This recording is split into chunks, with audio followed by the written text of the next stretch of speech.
1 నుంచి 39 అధ్యాయంలో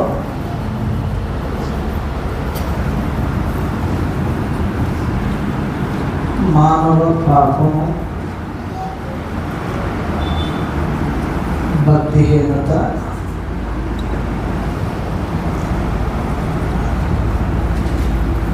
తిరుగుబాటును బట్టి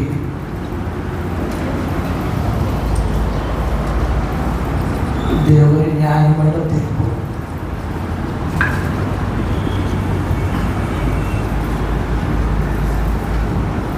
దేవుని న్యాయమైన తీర్పు మనిషి యొక్క పాపం, భక్తిహీనత, తిరుగుబాటును బట్టి దేవుని న్యాయమైనటువంటి తీర్పు కనిపిస్తూ ఉంటాయి. ఈ భాగంలో మొదటి 12 అధ్యాయాలు దేవుని ప్రజలైనటువంటి యోధా ప్రజల పాపం,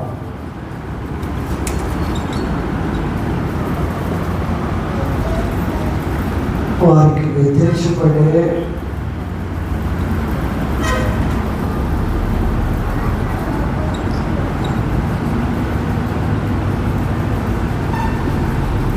దేవుని న్యాయమైనటువంటి శిక్ష లేదా తీర్పు. మొదటి భాగంలో ప్రత్యేకించి యోధా జనం యొక్క పాపం, యోధా ప్రజల యొక్క పాపం ఏంటో మనం ఆలోచన చేస్తాము. దాని విషయంలో దేవుని యొక్క న్యాయమైనటువంటి తీర్పు ఎలా ఉంటే చూస్తాం.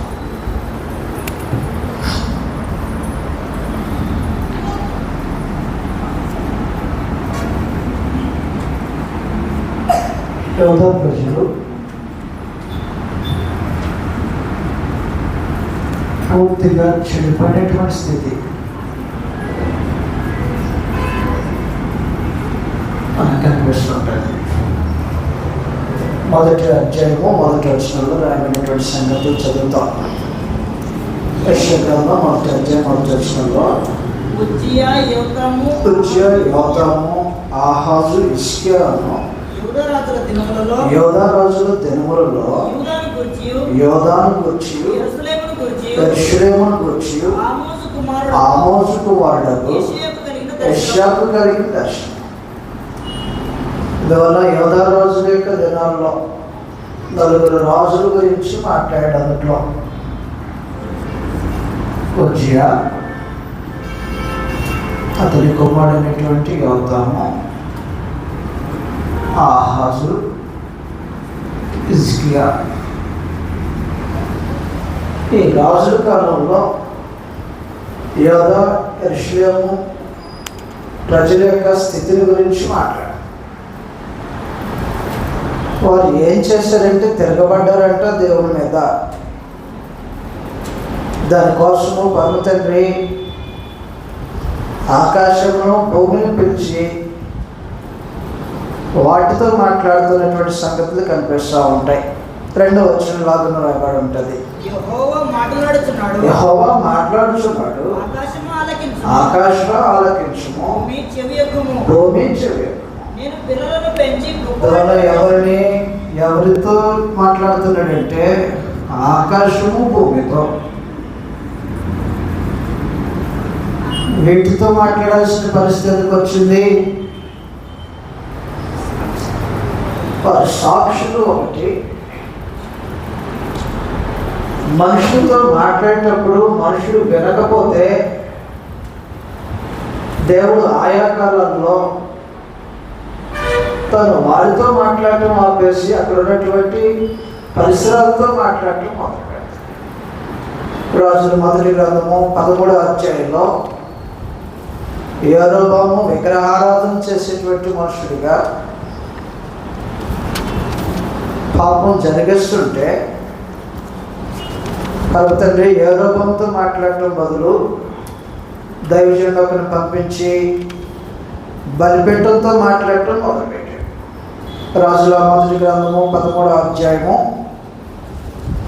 మొదటి వచ్చిన నుంచి రాయబడినటువంటి సంగతులు చదువుతాం. అంతటా దైవజనుడైన ఒకడు యెహోవా చేత సెలవు నుండి యూదా దేశం నుండి బేతేలునకు వచ్చెను. ధూపము వేయుటకై యెరొబాము ఆ బలిపీఠం వద్ద నిల్చుండగా ఆ దైవజనుడు యెహోవా ఆజ్ఞ చేత బలిపీఠమునకు ఈ ప్రకటన చేసింది.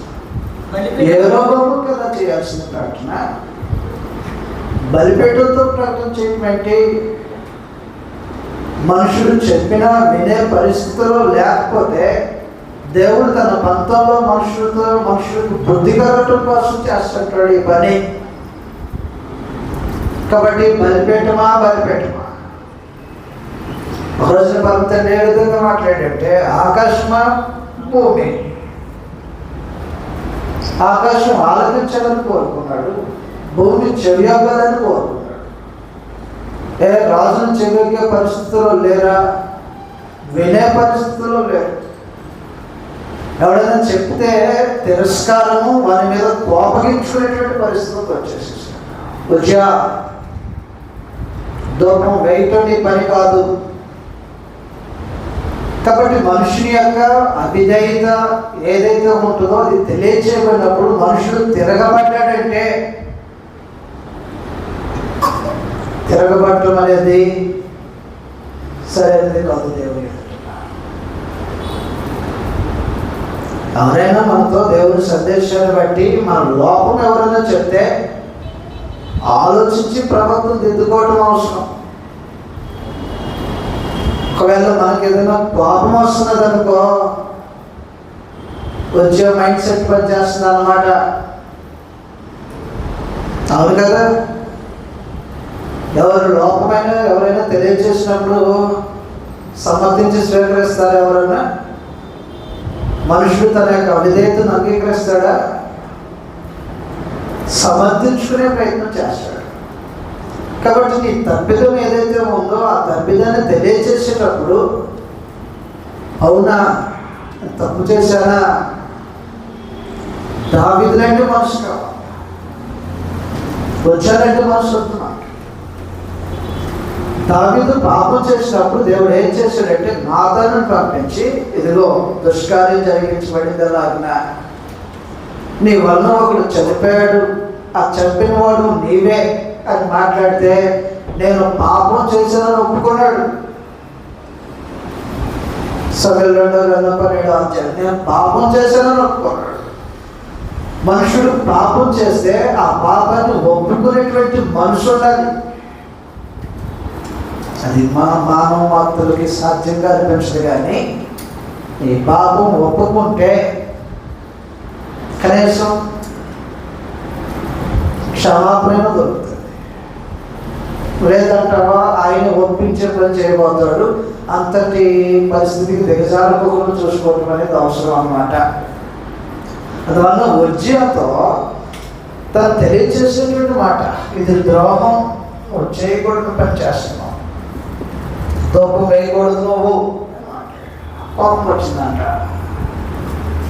కోపం వచ్చేసరికి వీడు ఎలాగో వినేలాగా లేడు అని ధర్మశాస్త్రం అనుగ్రహించినప్పుడు ఎవరినైతే సాక్షులుగా పెట్టాడో ఇప్పుడు ఆ సాక్షులతో మాట్లాడుతున్నాడు అన్నమాట. ఈ సాక్షులు భూమి ఆకాశంలో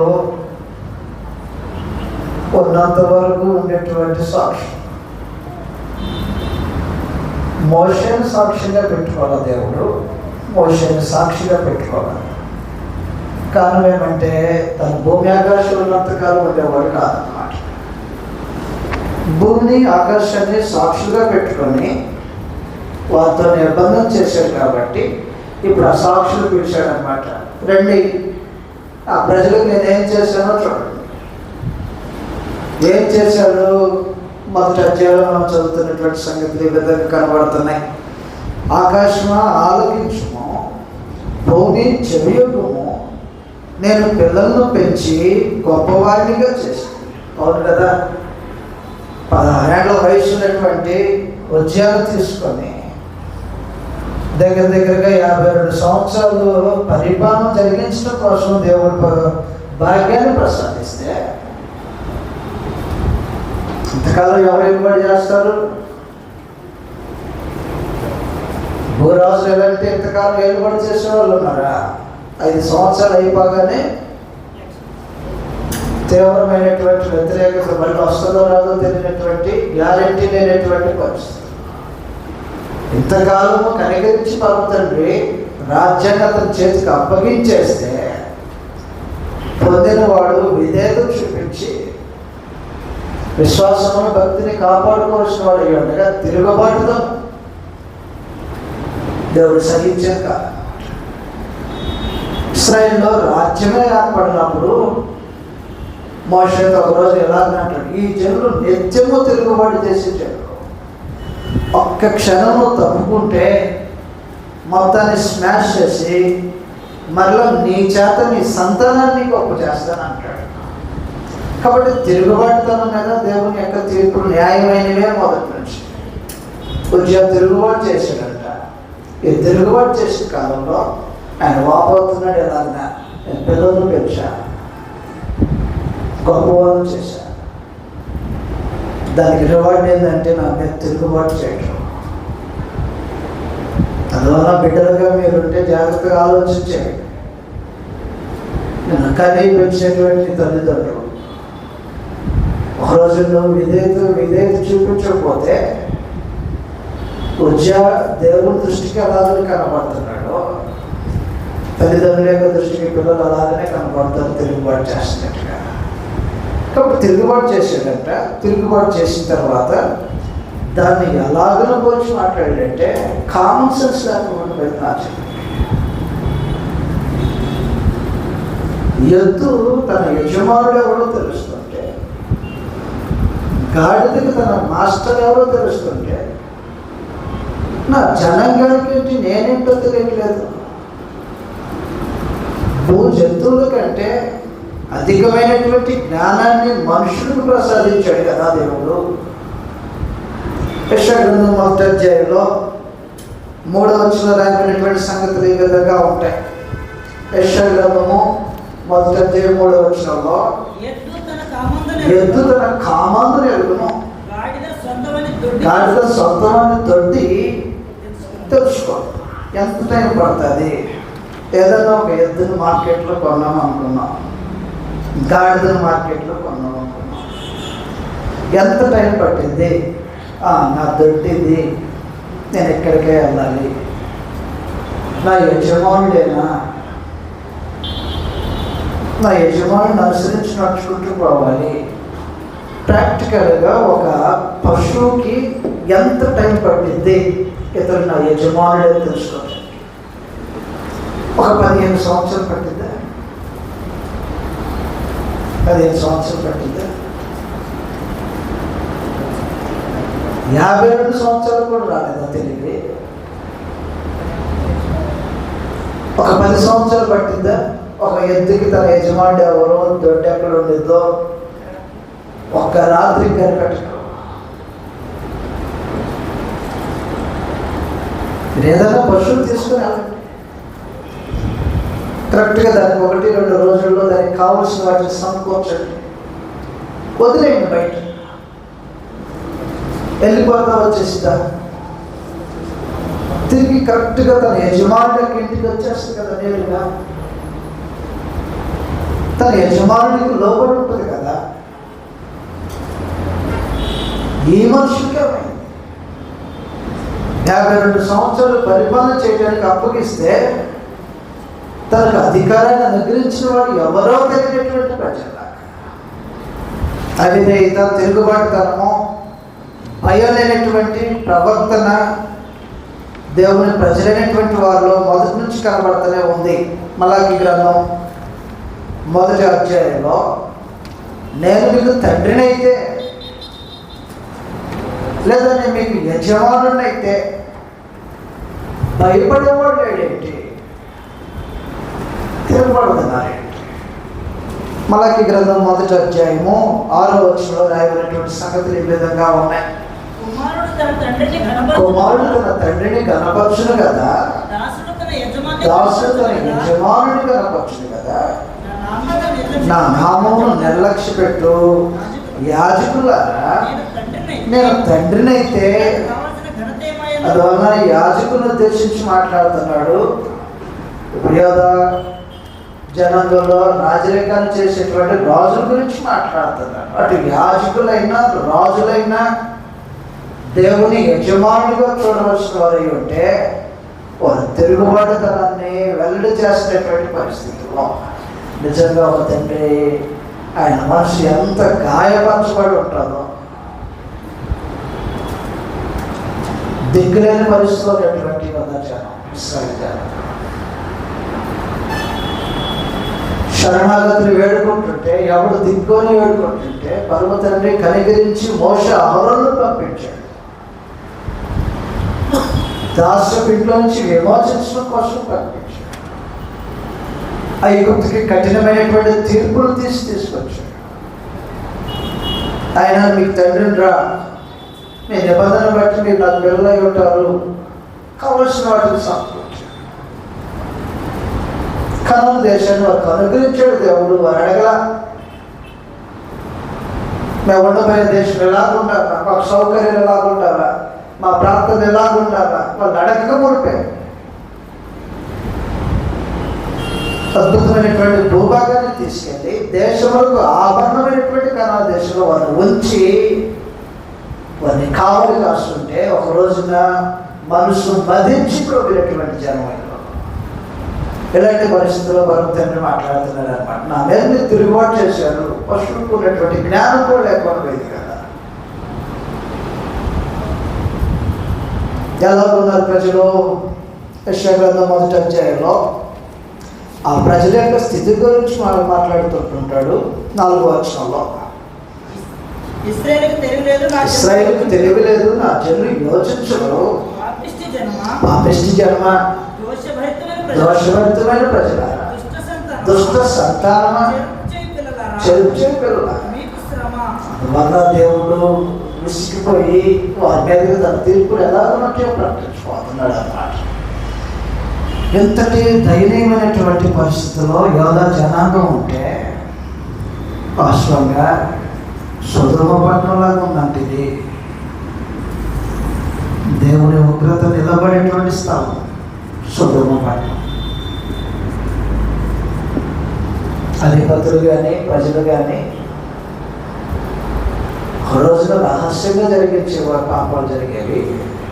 సొదొమ గొమొర్రా పట్టణంలో బహిర్గతమయ్యే పాపం అంటే భయం లేదు.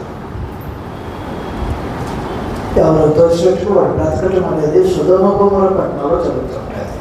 అందువల్ల ఎలాగ రాబడుతుంది 10వ వచనంలో, సొదొమ న్యాయాధిపతులారా, యెహోవా మాట ఆలకించుడి, గొమొర్రా జనులారా.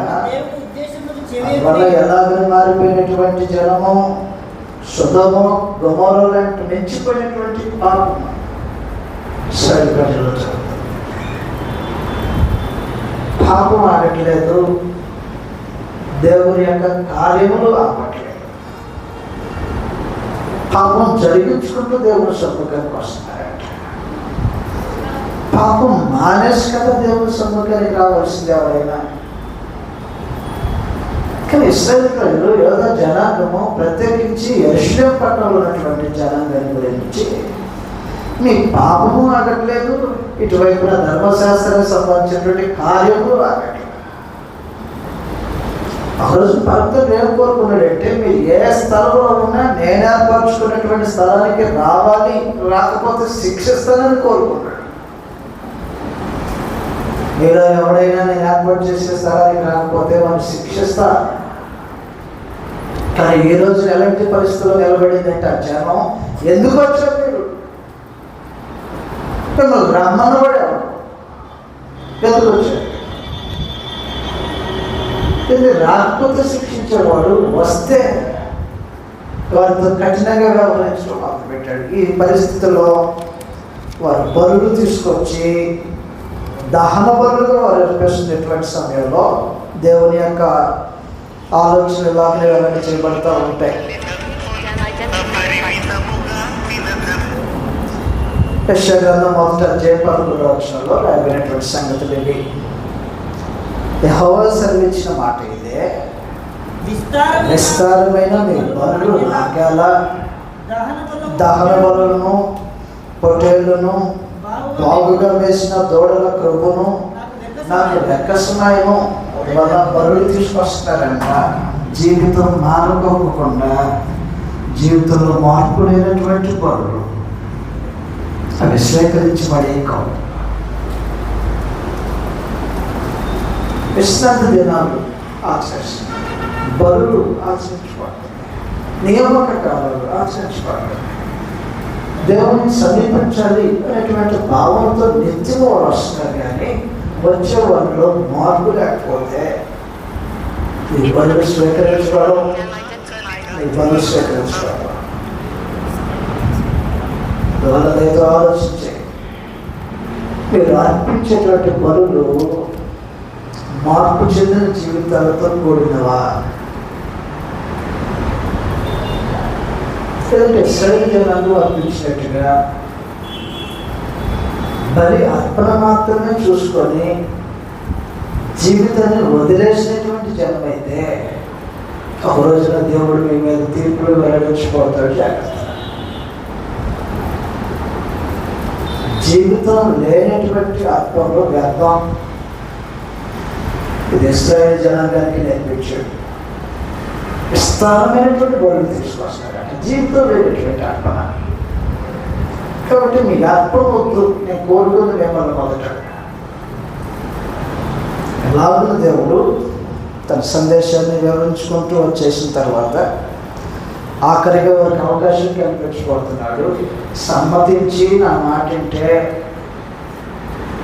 మీ భూమి యొక్క ఫలాలు మీరు తింటారు, లేకపోతే పరిస్థితులు వేరుగా ఉంటాయి. 19వ వచనంలో మీరు సమ్మతించి నా మాట వినిన యెడల మీరు భూమి యొక్క మంచి పదార్థములను అనుభవిస్తారు. సమ్మతించకపోతే పరిస్థితులు వేరుగా ఉంటాయి. కాబట్టి ఒకనాడు యెరూషలేము అంటే నమ్మకమైనటువంటి పట్టణంగా పేరు పొందినటువంటి పట్టణం అది, దేవుని మహాపట్నం అని పిలువబడినటువంటి పట్టణం అది. ఇప్పుడు ఎలాంటి పరిస్థితులు ఉందంటే వాస్తవంగా గ్రంథంలో పోల్చి మాట్లాడినటువంటి మాట అది వేశ్య అన్నాడు. ఒకనాడు ఎలాగుంది, నమ్మకానికి మాకు పేరుగా నిలబడినటువంటి పట్టణం అది. ఇప్పుడు ఎలాగో కనబడుతుంది, ఒక వేశ్యలాగా కనిపిస్తున్నటువంటి పట్టణం అది. కాబట్టి వేశ్యలాగా ప్రవర్తిస్తూ ఏమండి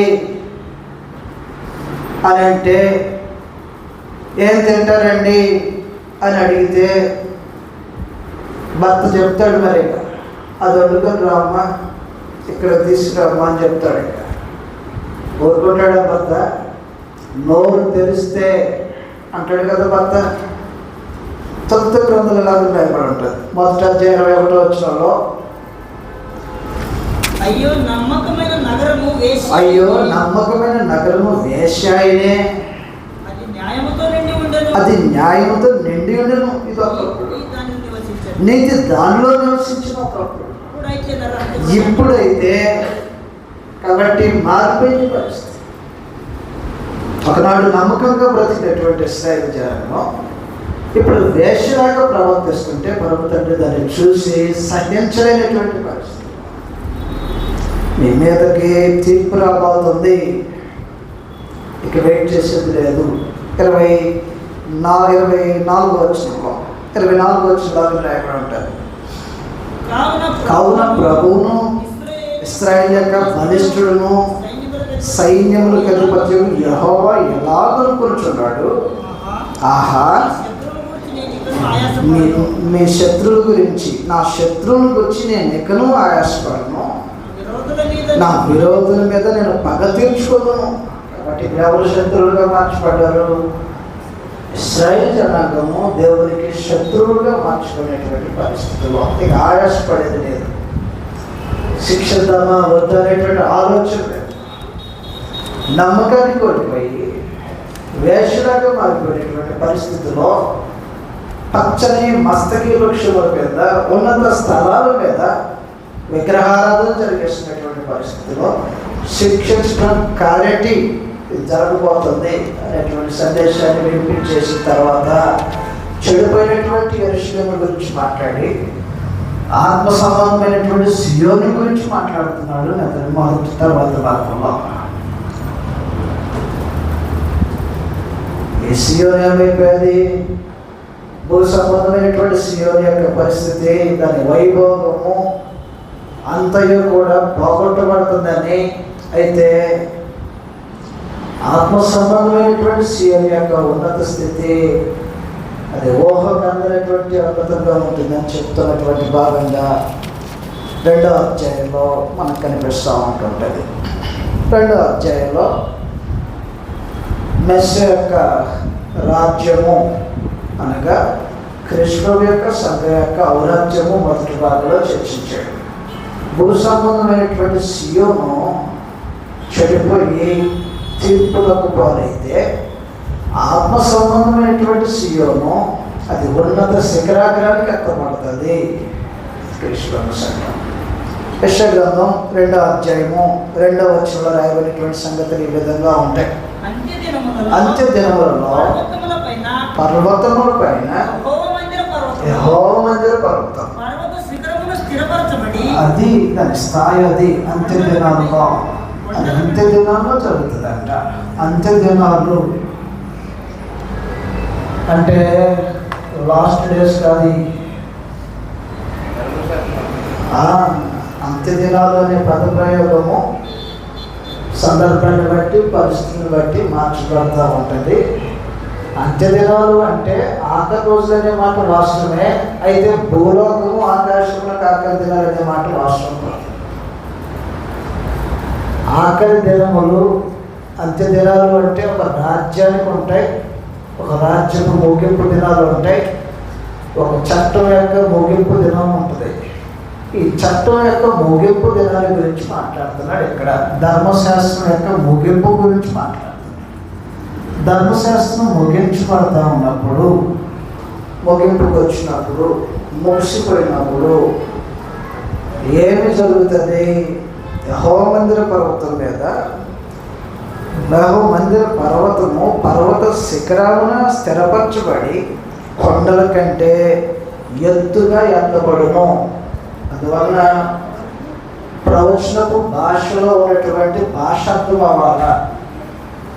కొండ అంటే కొండ అని చెప్పబడదు, పర్వతం అంటే పర్వతం అని చెప్పబడదు. అందువల్ల పర్వతాలు రాజ్యాలకు సూచనగాను, సింహాసనానికి సూచనగాను చెప్పబడుతూ ఉంటాయి. ప్రవక్తల గ్రంథాల్లో మేకపోతు అని అన్నాడు దానియేలు గ్రంథంలో. అది మేకపోతే అంటే మనకు కనిపించే మేకపోతే కాదన్నమాట. మేకపోతే అంటే మనకేమర్థమైంది? మేకపోతే అంటే మామూలు మేకపోతే అర్థమవుతుంది కదా. ఆ మేకపోతే మామూలు మేకపోతే కాదు, అది గ్రీకులో రాజు అని అన్నాడు. కాబట్టి ప్రవచనం యొక్క భాష శైలి అది. ఒక్కొక్కసారి దాన్ని మృగంతో పోలుస్తాడు, సర్పంతో పోలుస్తాడు, కొండలతో పోలుస్తాడు, వృక్షంతో పోలుస్తాడు. మహావృక్షంగా ఎదుగుతుంది అని అన్నాడు. బబులోను సామ్రాజ్యం యొక్క వైభవాన్ని గురించి మాట్లాడేటప్పుడు అది మహావృక్షంగా ఎదుగుతుంది, దాని ఎదుట అనేకమైనటువంటి పక్షులు ఆశ్రయం కల్పించుకుంటే అన్నాడు. కాబట్టి భాష ప్రవక్తల ద్వారా ఉపయోగించబడినటువంటి భాష. సమయంలో మాట్లాడుతున్నాడు, చదువుతాం. అలాగన 2వ అధ్యాయము 2వ వచనంలో పర్వత శిఖరాగ్రాన్ని నిలబెట్టబడితే, ఆ పర్వత శిఖరాగ్రమున అనగా దానిని మించినటువంటి ఉన్నత స్థితి మరి దేనికి లేదన్నమాట. క్రీస్తు ప్రభు సంఘానికి సంబంధించి మాట్లాడిన మాట ఇది. లోకమందు క్రీస్తు ప్రభు యొక్క సంఘం యొక్క ఉన్నత స్థితి అంత అత్యధికంగా ఉంటుందో. ఎఫెసీయులకు రాసిన పత్రిక 1వ అధ్యాయం. అందువల్ల క్రీస్తు ప్రభు సంఘములో ఉండటం ఒక భాగ్యం. మీరున్నారో లేదో, ఒకవేళ ఉండుంటే మీ స్థితి ఎవరినో దాన్ని వర్ణించలేదు. ఎఫెసీయులకు రాసిన పత్రిక 1వ అధ్యాయము. క్రీస్తు ప్రభుని తన బలాతిశయం చేత లేపినటువంటి పరమ తండ్రి లేపిన వాడై 20-21 వచనంలో మనం రాయబడిన సంగతులు చదువుతాం. ఆయన ఆ బలాతిశయం చేత క్రీస్తును మృతుల నుండి లేపి సమస్తమైన ఆధిపత్యం కంటేను, అధికారం కంటేను, శక్తి కంటేను, ప్రభుత్వం కంటేను ఈ యుగమందు మాత్రమే కాక రాబో యుగమందు పేరు పొందిన ప్రతి నామము కంటేను ఎంతో ఎత్తుగా పరలోకమందు ఆయనను తన కుడి పార్శ్వములో కూర్చొని పెట్టుకున్నాడు. అందువల్ల కృష్ణుడు ఎక్కడున్నాడు? సమస్తమైన యొక్క అధికారం కింద, ఆధిపత్యమైన, అధికారమైన, ప్రభుత్వమైన, అది ఇహమందైనా పరమందైనా సమస్తం కంటే ఎంతో ఎత్తుగా హెచ్చించబడిన వాడై తన కుడి పార్శ్వమందు పరలోకమందు ఆసీనుడిగా ఉంటే ఆయనను ఎవరికి శిరస్సుగా నియమించాడంటే సంఘమునకు శిరస్సుగా నియమించాడు. కాబట్టి సంఘము అన్నిటికంటే పైన, ఈ సంఘము క్రింద ఏదన్నా క్రిందే. భూలోకం యొక్క వైభవము కృష్ణుడు సంఘంతో పోల్చువాడు. దాని మహిమ, భూలోకం యొక్క మహిమ కృష్ణుడు యొక్క సంఘంతో పోల్చువాడు. సమస్తము తన ప్రాధముల కింద ఉంచి ఏం పెడతారు? ఈ సమస్తంలో వజ్రాలు పెడతారా?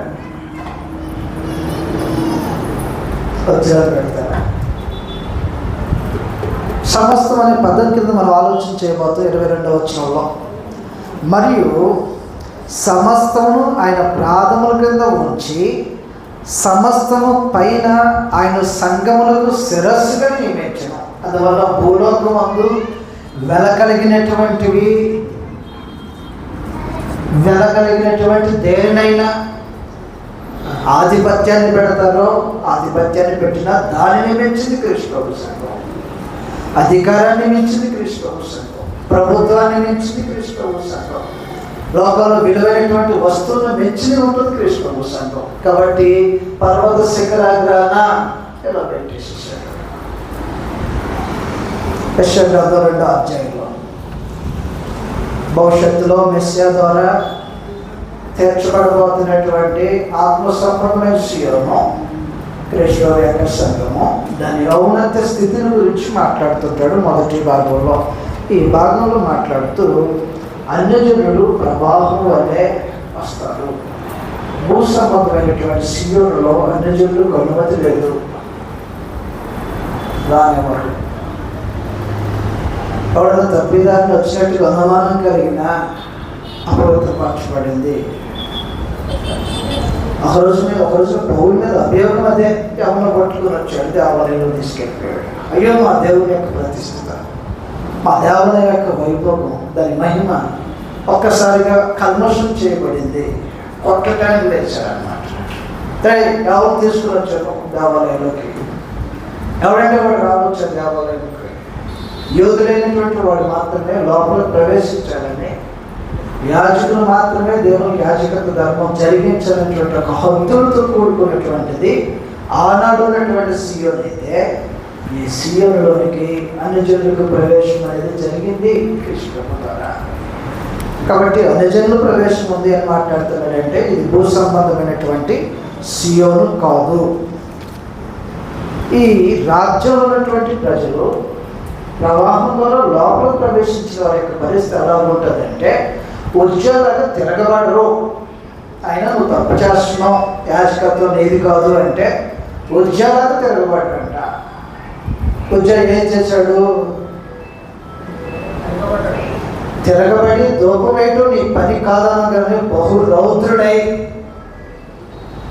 బాగా కోపించాడు. కాబట్టి ఈ సియోనులోని ప్రవేశించిన వారు ఎలాంటి జీవితాన్ని కలిగి ఉంటారంటే, ఏదన్నా ఒక దాన్ని కలిగి ఉంటే ఇది కూడదు, మీకు ఇది ఉండకూడదు, ఇది మార్చుకోవాలి అంటే తనతో పాటు తెలుసుకున్నటువంటి వ్యక్తిత్వాన్ని మార్చుకొని వస్తాడు.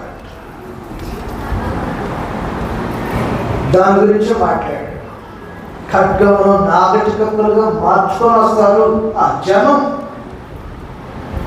కాబట్టి నువ్వు దేవుని జనమై ఉంటే, సియోను అనేటువంటి దేవుని యొక్క రాజ్యం అనబడే సంఘంలో ఉంటే, నీ అవిధేయత ఏదైతే ఉందో దాని గురించి నీకు తెలపబడినప్పుడు సీరియస్నెస్ ఉండదు.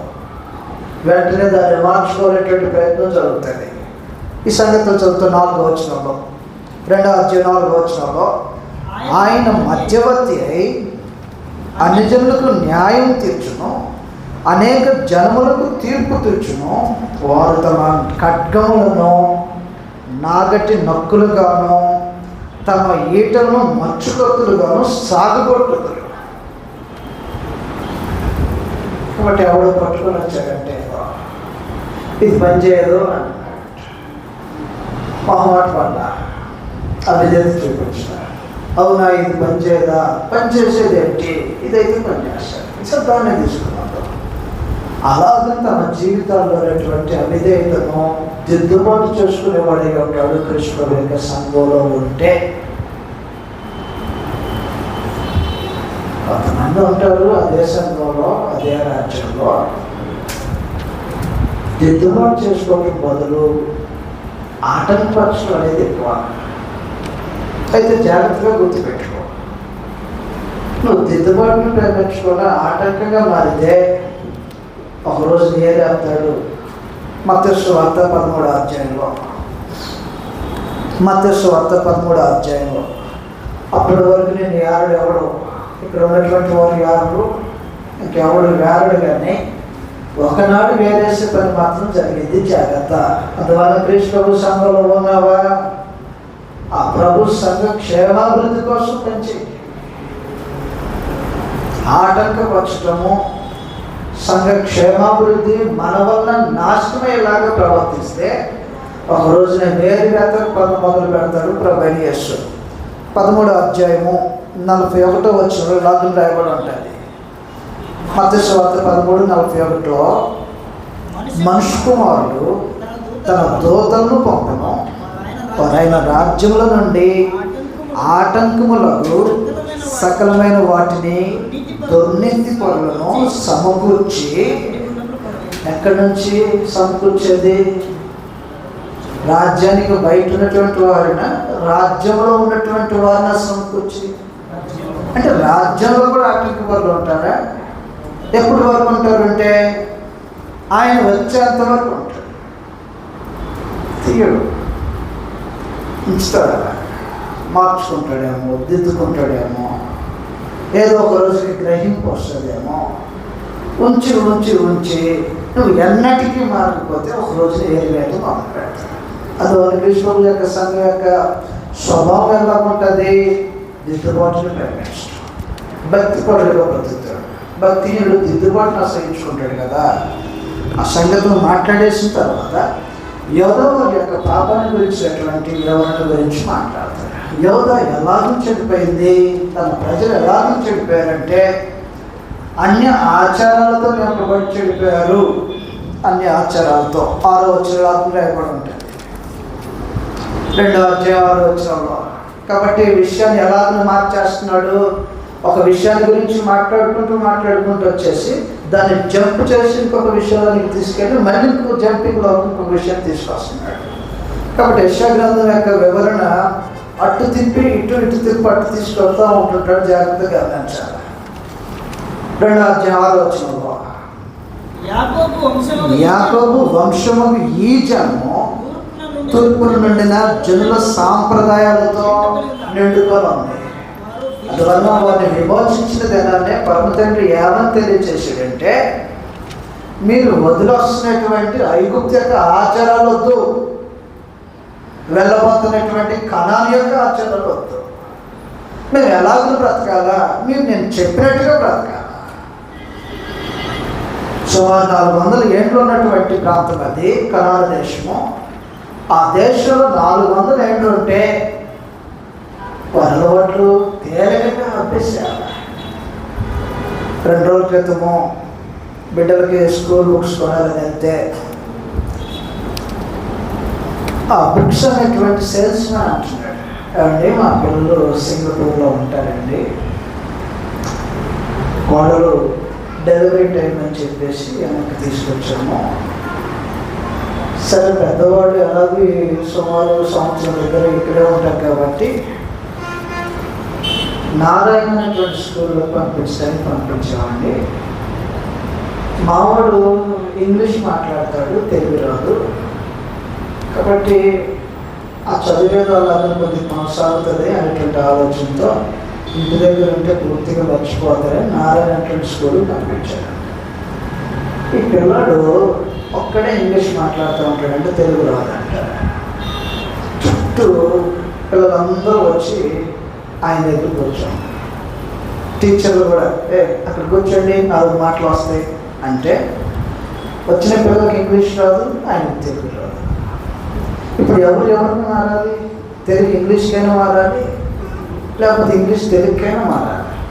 ఈ 4 మంది నలుగురు వెళ్ళి 4 సార్లు నానా విధాలుగా మాట్లాడేసరికి పూర్తి ఇంగ్లీష్ మొత్తం మర్చిపోయినా. కానీ మా కోడి పరిస్థితి ఇదేండి. బాగానే 25,000 డిపాజిట్ అన్నారు, చేశాను. మధ్యలో అది అన్నారు, ఇది అన్నారు. ఒక్క దెబ్బతో 3 సంవత్సరాల నుంచి నేర్చుకోవడం మొత్తం ఎంత టైం పట్టింది? సంవత్సరం పట్ల 400 ఏళ్ళు బ్రతికేటువంటి జనాంగానికి ఎలాగ అంత ఈజీగా మర్చిపోతారు? లేవ్యాకాండం 18వ అధ్యాయంలో సుమారుగా 400 ఏళ్ళు ఒక ప్రాంతంలో ఉండి వారిని నడిపించుకుంటూ పోయేటువంటి సమయంలోనే పరమ తండ్రి వారితో మాట్లాడతాడు. వదిలి వస్తున్న దేశపు ఆచారాలు వద్దు, వెళ్ళబోతున్న దేశపు ఆచారాలు వద్దు. లేవ్యాకాండం 18వ అధ్యాయము 2వ వచనంలో రాయబడి ఉంటుంది, నేను మీ దేవుడనైన యెహోవానని నువ్వు ఇశ్రాయేలుతో చెప్పు. మీరు నివసించిన ఐగుప్తు దేశాచారములు చొప్పున మీరు చేయకూడదు. నేను మిమ్మల్ని రప్పించుచున్న కానాను దేశ ఆచారాలు చొప్పున. అందువల్ల ఒక విశేషమైనటువంటి సంగతి ఇశ్రాయేలు ప్రజలకు దేవుడు తెలియచేస్తున్నాడు.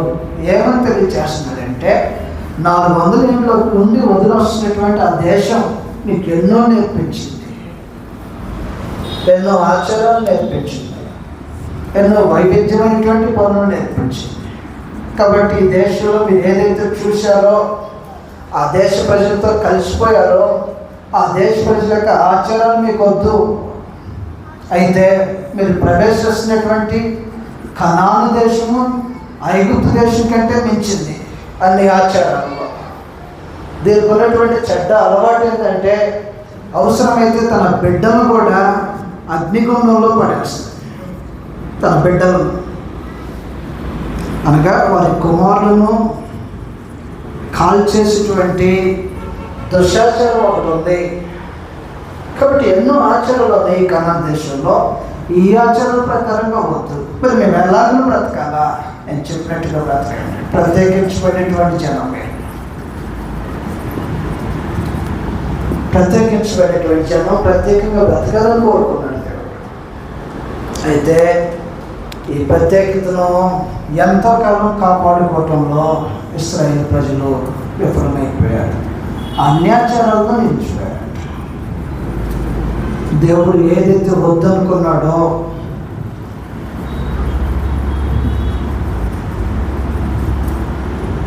మంత్రములు, కర్ణ పిశాచముల దగ్గర విచారణ, ఒక సంగతులు ఏవైతే ఉంటాయో దేవుడు వద్దని కోరుకున్నాడు, వారు ఆచరించడం మొదలుపెట్టాడు. చదువుతున్న గ్రంథంలో 19వ అధ్యాయం 26వ వచనంలో, లేవ్యాకాండం 19వ అధ్యాయం 26వ వచనంలో రాయబడినటువంటి సంగతులు చదువుతాం.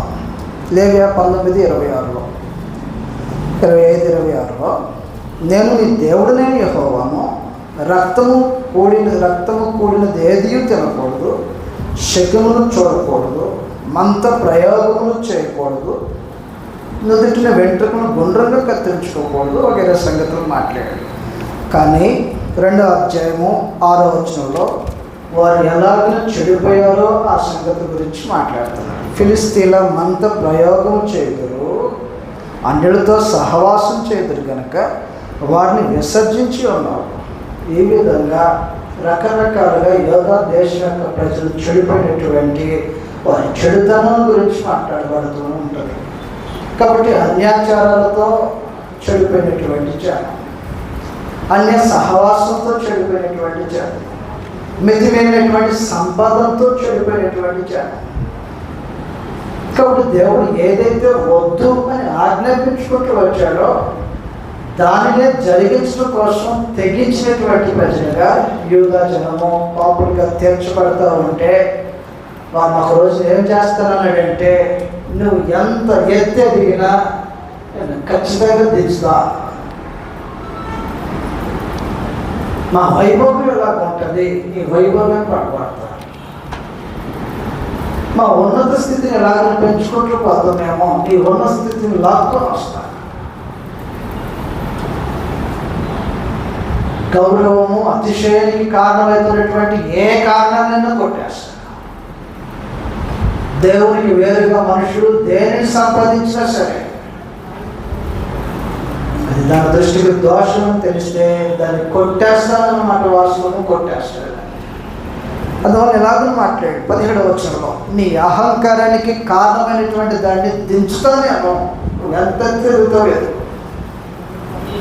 17వ వచనం, 2వ అధ్యాయం 17వ వచనంలో, అప్పుడు నరుల అహంకారము అనగద్రోకబడును, మనుషుల గర్వము తగ్గించబడను. నీ అహంకారం, ఆ స్థితి, ఆ ఔన్నత్యం, ఆ ఉన్నత స్థితి నేను అభివృద్ధి చెందానని చెప్పుకుంటున్నావు కదా, కొట్టేస్తా.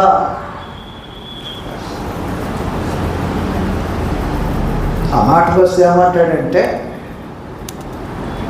కొట్టేటప్పుడు తన విధానం ఎలా పడుతుందో చెప్తాడు. 3వ అధ్యాయంలో కొట్టబోతుంటే ఎలా పడుతుందో తెలుసా, నీ అన్నోదకమును తీసేస్తా. శిక్షించేటప్పుడు దేవుడు ఉపయోగించిన విధానం అది. 3వ అధ్యాయంలాగా రాయబడి ఉంటుంది. 3వ అధ్యాయం 1వ వచనంలో చదువుతాం. ఆలకించుడి, ప్రభువును సైన్యములకు అధిపతియగు యెహోవా పోషణ ఆధారమును, అన్నోదకములు ఆధారమంతయు పోషణమంతయు ఇది ఎత్తి వేస్తానని చెప్తున్నాడు అన్నమాట. ఈ పోషణ తీసేస్తాను. శిక్షించేటప్పుడు దేవుడు ఏం చేస్తుంటాడు, ఆనాడు ఉన్నటువంటి జనులకు ఏదైతే ఆధారంగా నిలబడి ఉంటుందో దాన్ని తీసేస్తానని, దానికి శూరులు, అధికారులు, అధిపతులు ఎవరైతే ఉంటారో వారిని కొట్టేస్తానని, ఘనత వహించినటువంటి వారందరినీ కూడా సిగ్గుపాలు చేస్తాననేటువంటి మాటలు తెలియజేస్తుంటారు. సిగ్గు కలుగుతుందంట వారికి, సిగ్గు కలిగేలాగా చేస్తున్నాడు. 12వ వచనంలో మనం చదివితే 12వ వచనంలో 3వ అధ్యాయం 12వ వచనంలో, నా ప్రజల విషయమై నేను ఏమందును, అందువల్ల యోధా యెష్షయా పట్టణంలో ఉన్నటువంటి యోధా జనాంగాన్ని గురించి మాట్లాడుతున్నాడు. నా ప్రజల విషయమై నేనేమందును, బాలురు వారిని బాధ పెట్టుచున్నారు, స్త్రీలు వారిని ఏలుచున్నారు. సిగ్గు అన్నమాట. ఏలుబడి ఎవరికి మొదటి నుంచి అప్పగించుకుంటూ వచ్చాడు, పురుషుడికి అప్పగించుకుంటూ వచ్చాడు. బాలురు అంటే ఘనత లేనటువంటి వారు, గనులైనటువంటి వారి మీద పెత్తనం చేస్తారంట. ఇది సిగ్గు. యోధా జనాంగానికి ఒక రోజున వారికి ఉన్నటువంటి రాజులు కానీ గొప్ప గొప్ప వారిని దేవుడు ఏర్పాటు చేసుకుంటూ వచ్చాడు. సౌలుని ఇశ్రాయేల్ అందరిలో బెస్ట్ క్యాండిడేట్గా ఎంచాడు. మొదట ఏర్పాటు చేసినటువంటి రాజుగా ఏర్పాటు చేయబడినటువంటి సౌలుని అన్నింటిలో ఎక్కువ, ఎత్తులో ఎక్కువ, అన్నంలో ఎక్కువ, అన్ని గుణగణంలో ఎక్కువ. అటువంటి రాజుని ఏర్పాటు చేసుకుంటూ వచ్చాడు. సొలొమోను ఏర్పాటు చేశాడు. అటువంటి జ్ఞానవంతుని ఎవరు లేడు అనేటువంటి భావన కలిగించేటువంటి మనుషులు ఏర్పాటు చేసుకుంటూ వచ్చాడు. కానీ వీళ్ళ యొక్క విధేయమైనటువంటి పనికి ఘనహీనులను పెట్టి ఏలుబడి చేయించుకోతారంట. పౌరులను పెట్టి స్త్రీలకు అధికారాన్ని అప్పగిస్తా, నీ గర్వం తెచ్చుతా. అప్పటి వరకు కురుక్కుంటూ కాళ్ళ గజ్జలు పట్టుకొని మెల్లో చంద్రహారాలు, సూర్యహారాలు వేసుకొని, నడుముకు వడ్డాలను పెట్టుకొని కుడుక్కుంటూ నడుస్తున్నటువంటి సియోను కుమార్తెలకు బోడుకుని చేస్తా. బోడుకుని చేస్తే నిజంగా ఏం చేయవచ్చు, ఎంత స్టైల్ వేయచ్చు. బోడుకుని చేస్తే ఎన్ని స్టైల్ వేయచ్చు, జడ తీర్చ జడ గోడకు వేస్తే 3వ అధ్యాయం 16 వచ్చిన వారికి రాయబడి ఉంటాయి. అందువల్ల మీ గర్వం ఉంచుతా. యోధ యొక్క విధేయతను బట్టి దేవుడు శిక్షించబోతున్నాడు. 3వ అధ్యాయం 16 వచనంలో, మరియు యెహోవా సెలవిచ్చినది ఏమనగా, సియోను కుమార్తెలు గర్విష్ఠులు ఉంటాయి, మెడచాచి నడుచు, వారు చూపు చూచు, కొడుకుతో నడుచు, నడుస్తుంటే గర్వ గర్వం మోగెత్తున్నారు అన్నమాట. ఇక్కులకంతా తీస్తారే. రైట్, కింద భాగం మనం చదివితే, కాబట్టి ప్రభువు సియోను కుమార్తెలు నడినెత్తి బోడి చేయను వేస్తారు. అప్పుడు జల్లు వేస్తారు. కులుకంతా దిగిద్ది, గర్వం అంతా నలిగిద్ది. కాళ్ళకు పట్టీలు పెట్టుకొని గలగలను నడుస్తున్నటువంటి వారి యొక్క అహంకారం అంతా దించేసి కూర్చోబెడతా, నేల మీద కూర్చోబెడతా. నేల మీద కూర్చోబెట్టడం గ్యారెంటీ. 26 వచ్చిన లాగా రాయబడి ఉంటుంది. పట్టణపు గుమ్మములు బాగుపడి దుఃఖించును, ఆమె ఏమీ లేనిదై నేలను కూర్చోడం. ఇది తగ్గించబడుతున్నటువంటి భవిష్యత్తులో యోధ జనాంగానికి దేవుడు ఏం చేయబోతున్నటువంటి సంగతి గురించి మాట్లాడుతున్నటువంటి క్రమంలో ఆ సమయంలో అంటారంట, స్త్రీలు పురుషుల దగ్గరకు వచ్చి, అయ్యా మా వస్త్రం మాయే, మా ఆహారం మాదే, ఏమీ లేదు, మా ఆవిడే లేదా మాకు సంబంధించిన వాళ్ళే, ఆ ఒక్కవాడు చెప్పు చాలు. కులుకంతా పోయింది, గర్వమంతా పోయింది. ఆ పరిస్థితి వాళ్ళు దిగజారుస్తానని చెప్పుకుంటూ వచ్చేటువంటి క్రమంలో ఈ అవమానాన్ని గురించి మాట్లాడుతూ ఆత్మ సంబంధమైన సియోను ఉంది కదా,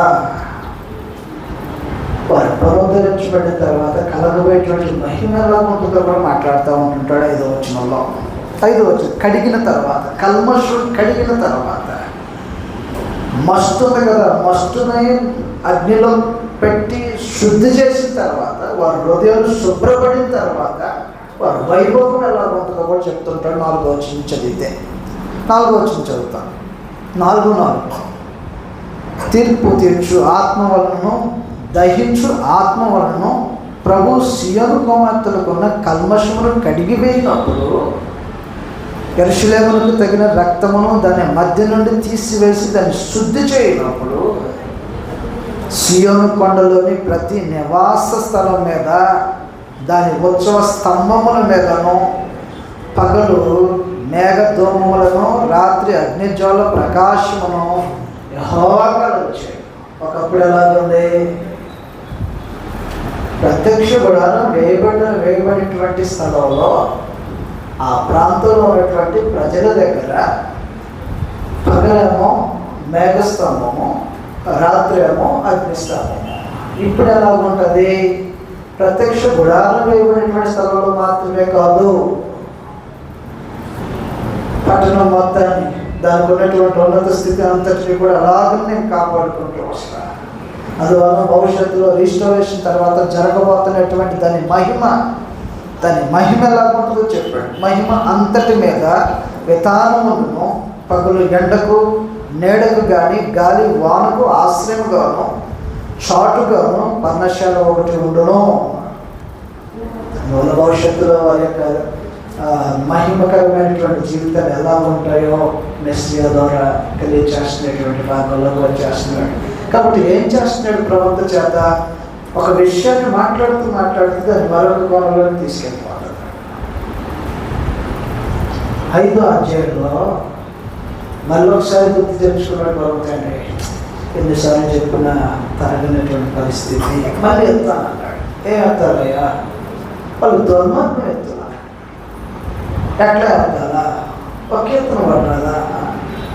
కీర్తన పడితే బాగోదు కదా, అది మామూలుగా చెప్తే వినే బ్యాచ్ కదా, కీర్తన పడు. ఎప్పుడైనా మీరు బస్సు ఎక్కితే బస్సులో కళ్ళు లేనటువంటి వారు పాపం ఎక్కి ఒక రోడ్లో నీళ్ళు పట్టుకొని ఏదో ఒక రేపు దగ్గర పట్టుకొని పాడతాం. తెలుసా మీకు? మామూలుగా అడిగితే అడగవచ్చు, ధర్మం భిక్షం అని అడగవచ్చు. దృష్టి ఎవడు తన దృష్టి ఆయన వైపు మళ్ళించడం కోసం ఏం చేస్తారంటే గీతం ఎత్తుతారు. ఏదో గీతం ఎత్తి కళ్ళు వస్తువు పడతా ఉంటారు. ప్రజలందరూ ఆలోచిస్తూ ఉంటారు. అందువల్ల పరమ తండ్రి ఏం చేయబోతున్నాడంటే యువత యొక్క దుర్మార్గం బయట పెట్టాలి. ఎలా బయట పెట్టాలా? గీతం ఎత్తి బయట పెట్టాలి. గీతం ఎత్తి ఎందుకు? ప్రతి వాడు దృష్టించాలి. ఏదో పాడుతున్నాడు ఏంటి, ఇదేదో మమ్మల్ని గురించే అనుకోవాలి వాడు అనుకోని. ఈ దుర్మార్గం మా గురించి అనుకుంటా వాళ్ళకి తెలియాలా మాట్లాడు. కీర్తన ఎత్తుకోవడా పిలిచాడు అన్నమాట ప్రజలందరినీ. ఆయన రెండో కీర్తన పాడతా అన్నాడు. కీర్తన అంటే మమ్మల్ని ఎందుకు పిలుస్తున్నాం? పాడేది నీ గురించారా బాబు? 5వ అధ్యాయం తెలుసుకోలో యోధ యొక్క దుర్మార్గతల గురించి మాట్లాడటం మొదలుపెట్టాడు. ఇలాగిన కీర్తన రూపంలో నా ప్రియుల గురించి పాడదని వినుడి. పాడుకో. ప్రియుల గురించి పాడితే అది మాకెందుకు వినిపించాలా? అందులో డొమ్మడము ఆయనకు పాడేది కాదు. ఇది నీ గురించి పాడేటువంటి కీర్తనరా? ఎందుకనరా? ఆయన తెలుసు కదా పరమ తండ్రికి ఎలా డీల్ చేయాలో విషయాన్ని. ఎలాగ చెప్తే వింటారో, ఎలాగ చెప్తే వాళ్ళకి గ్రహింపులోకి వస్తారో ఆయన బహుగా ఎరిగిన వాడు. కాబట్టి ఆ ప్రియుల గురించి పాడతాను రండి అని చెప్పేసి ఏలకు సంబంధించినటువంటి చరిత్ర అంతా ఒక్కొక్కటిగా దించుతున్నాడు. ఒకనాడు తీసుకొచ్చాడంటే ద్రాక్ష తోట, ఒక యజమానుడు ఉండండి అందులోనే ఇంటి కథ చెప్పాడు, మొదలుపెట్టాడు. ఇది భలే ఉంది కథ. యజమానుడు అంట బాగుంటుంది అయితే. నెక్స్ట్ ఏం జరిగింది? యజమానుడు ఉన్నాడండి కథ. యజమానుడికి ద్రాక్ష తోట ఒకటి ఉంది. శ్రేష్టమైన త్రేగలు తీసుకొచ్చాడు. బాగుగా త్రవ్వాడంట, పాదులు చేశాడు, రాళ్ళనే వేసేసాడు, దానికి కావలి కంచి పెట్టేసేసాడు. లోపల వాచ్ టవర్ వేసి నిరంతరం దానికి కావలు కాచుకుంటూ కావలసిన వాటన్నింటినీ సమకూర్చిన తర్వాత బాగా పండుతుంది కదా అని ఎదురు చూస్తాడంట. ప్రజలందరూ బాగా ఆసక్తిగా వెంట మొదలు పెట్టేసేసాడు. బాగుంది ఎక్కడ యజమాడు అంట తీసుకొచ్చాడంట, దేవుడు నాటాడంట, కావలసిన వాటన్నింటినీ సమకూర్చాడంట. ఇప్పుడు పండుగ కోసం ఎదురు చూస్తున్నాడంట. పండుగ కాసిన టైం దగ్గరకు వచ్చింది. విపరీతమే పండుగ కాసింది. కాపు కాసినటువంటి ఆ పంటను ఉద్దేశించి ఒక పండు తీసుకొని నోట్లో పెట్టుకునేసరికి అనిపించేలాగా ఒక్కటే ఇలాగా ఉందా? అన్ని ఇలాగే ఉన్నాయా? అక్కడక్కడ తొచ్చడం మొదలుపెట్టి ప్రతిదీ కారు ద్రాక్షగా మారిపోయినటువంటి సమయంలో తన ఆవేదన తన ప్రజలను ఉద్దేశించి కావలసిన వాటన్నింటినీ సమకూర్చి వారికి ఏమి కావాలో అన్ని తానయుడు చూసుకుంటే ఆఖరిగా వచ్చినటువంటి ఫలం ఎలాంటిదా అనేటువంటి ఆవేదనతో చూసి మాట్లాడతారు. ఏం చేయాలా? ఇంకేం చేయటానికి సజెషన్స్ ఏమి లేవు. వ్యవసాయదారుడు వ్యవసాయం చేస్తున్నప్పుడు ఏమంటే ఈ టైంకి ఈ మందు వేసాను, ఈ టైంకి ఇది వేసాను, ఈ టైంకి ఇది వేసాను, అయినా సరే ఎకరానికి 2 బస్తాలు బండి ఏంటి అంటే ఎవరైనా ఇంకా బాగా వ్యవసాయం తెలిసిపోయి ఏమంటాడు అంటే మీరు కరెక్ట్ టైంలో విత్తనాలు వేయలేదు, కరెక్ట్ టైంలో దానికి నీరు పెట్టలేదు, ఆ మందు కొట్టేది ఈ మందు, ఒకసారి ఈ మందు వాడు చూడండి అని సలహాలు ఇస్తారు కదా. ఈ వ్యవసాయకుడు వ్యవసాయం చాతగానుడు కాదు సమస్య. స్వార్థ 15వ అధ్యాయంలో ఈ వ్యవసాయకుడికి వ్యవసాయం కొత్త కాదు, సాగు చేయడం కొత్త కాదు. బాగా జ్ఞానం ఉన్నటువంటి ఒక మంచి వ్యవసాయకుడే. స్వార్థ 15వ అధ్యాయం రాయబడి ఉంటుంది. నేను నిజమైన ద్రాక్షవాడి, నా తండ్రి మంచి వ్యవసాయం. కాబట్టి వ్యవసాయం గోడు తెలియదని కాదన్నమాట వ్యవసాయం చేసి. ఎంతకీ ద్రాక్ష తోట ఎవరో ఆశించిన ఫలాలేంటి చదువుతాయి. 5వ అధ్యాయంలో మొదటి చివరి అయినటువంటి సంగతులు ఈ విధంగా ఉన్నాయి. సత్తువ భూమి గల కొండ మీద నా ప్రియునికి ఒక ద్రాక్ష తోట ఉంది. కాబట్టి స్థలం అద్భుతమైనటువంటి స్థలం. బాగా త్రవ్వాడు, రాళ్ళని ఏరాడు, శ్రేష్టమైన ద్రాక్ష తీగను తీసుకొచ్చి దాంట్లో నాటాడంట. కీర్తన గ్రంథం 80వ అధ్యాయం 8వ వచనంలో ఆ తీగ ఏంటో చెప్పాడు. కీర్తన గ్రంథం 80వ అధ్యాయంలో మనం చదివితే 8వ వచనం నుంచి చదువుతున్నాం. 8వ వచనంలో, నువ్వు ఐగుప్తు నుండి ఒక ద్రాక్షవల్లిని తెచ్చితివి, అన్యజనులను వెళ్ళగొట్టి దాన్ని నాటితివి. అది ఐగుప్తు నుంచి తీసుకురావాలనేటువంటి ద్రాక్ష పేదది. తీసుకొచ్చి పాదులు తవ్వి రాళ్ళని వేసి సత్తుగల భూమిలో అది ఫలించాలనేటువంటి ఒక మంచి సదుద్దేశం తిరిగితే అది కారు ద్రాక్ష కేటం. ఈరోజు మనం ఎక్కడ పెట్టాడో తెలుసా? ఆ రోజున సత్తుగలిగినటువంటి భూమి కనానీయుడు అంటే తేజ నివాసమైన స్వాస్థ్యం ఇది, పరిసంబంధమైనటువంటి ప్రతిబింబం ఇది. క్రీస్తు యొక్క సంఘము పరలోకపు వాతావరణాన్ని ప్రదర్శించగలిగినటువంటి స్థలం ఇది. ఈ స్థలంలో నాటబడిన తర్వాత అది దేవుని కొరకు ఫలములు ఫలించకపోతే ఏం చేస్తాడు? ఏం ఫలాలు ఫలించాలి? ఇప్పుడు దాకా ఉన్నాయా అసలు ఫలాలు? యజమానుడు ఎత్తుకుంటాడు కదా ఫలాలు. ఏం ఫలాలు పడ్డాయి? రోజు ఎదురు చూస్తుంటాడు, ఇంకా కాపు రాలేదేంటి అని ఎదురు చూస్తాడు. ధాన్యం వేశాడు, రైతు 2 నెలలకు పంట వచ్చిందని ఎదురు చూస్తాడు. ధాన్యం 4, 5, 6, 7 నెలలైనా ధాన్యానికి పంట రావట్లేదని, పంట రాకపోతే ఏం చేస్తాడు? సర్లే ఉంచుదాం, ఎట్లాగో మళ్ళీ సీజన్ మారుతుంది కదా, ఈసారి సీజన్కి వచ్చిద్దాం ఉంచుతాడా? అలాగా.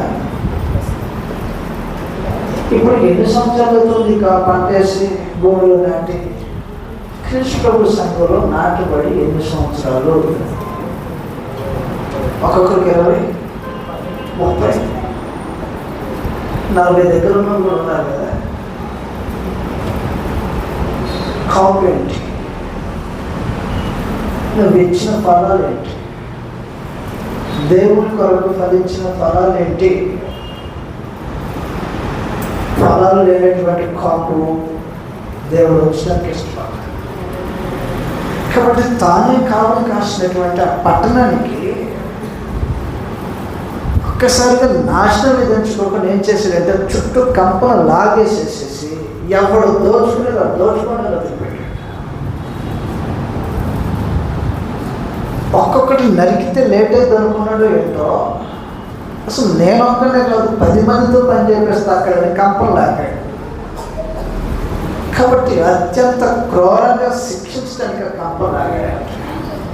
ఎటు పడితే అటు అన్ని మార్గాల గుండా ఏ శత్రువు పడితే ఆ శత్రువు దాంట్లో పడి దాన్ని ఎంత వినాశనం చేయాలో అంత వినాశనం చేయడానికి అప్పగించేసేస్తున్నారు. సుకుమారంగా పెంచిన ద్రాక్ష తోట, దాంతో మమకారం ఆశలు పెంచుకొని పెంచినటువంటి ద్రాక్ష తోట చేతి ద్వారా శిక్షించేటువంటి పరిస్థితులు తీసుకొచ్చేసి ద్వారా దేవుని యొక్క మనసు విరిగిపోతే చేసేది ఏమఉండదు అన్నమాట. వదిలేసేసాడు. పంట రానటువంటి పరిస్థితిలో దాన్ని తీసేసి వదిలేసేసేసాడు. అలాగున కాపం గురించి ఎదురు చూసాడంట, దొరకలా. దాన్ని శిక్షించడం కోసం పూనుకున్నాడు అనే సంగతులు మనకు 6వ వచనంలో రాయబడి ఉంటుంది. అలాగే మనం